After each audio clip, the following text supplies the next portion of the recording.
Diretso pa yan. Diretso pa yan. Tarlac. Kanan yung Manila. Ano, NLEX. Tarlac City. Magkanan tayo. Kanan. Manila. Ayan o. Dito tayo. Diba yan? Ayan lugar niya. Dito na tayo.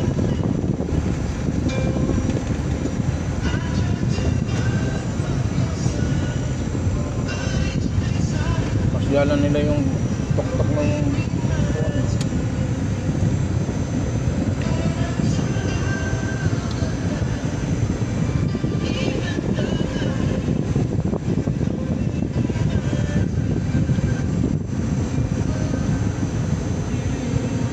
200 pa tayo.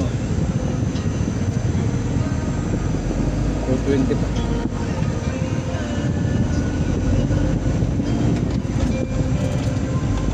Siguro yung itong ID hindi pa naka-register sa computer nila.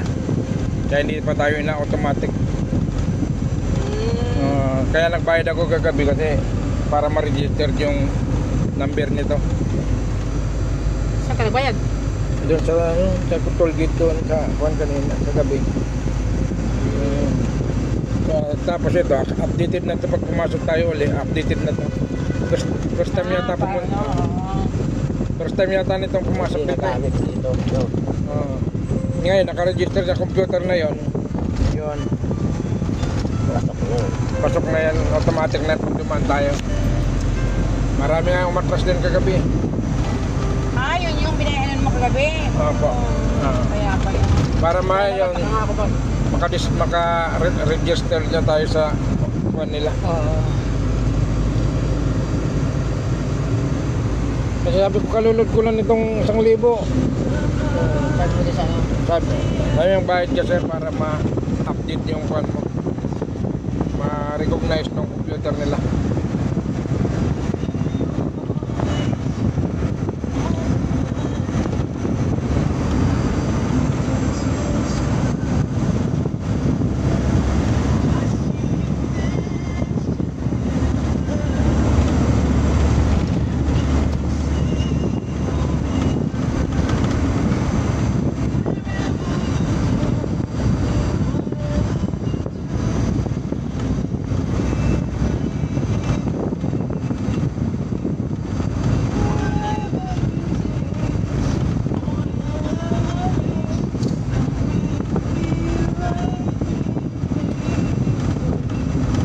Dami na subdivision dyan, no? Oo, puno na eh.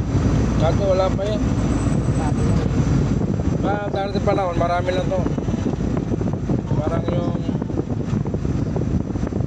antipolo na to yung bundok. Wala nang kahoy, bahay na yung nakatayo. Yan, bundok na to. Dami na, oh. Maganda. Parang little Baguio na, oh. Puno na nga eh. No? Subdivision yan. Talagang American style lang nila. Subdivision yan. Kapag ganyan, subdivision yan.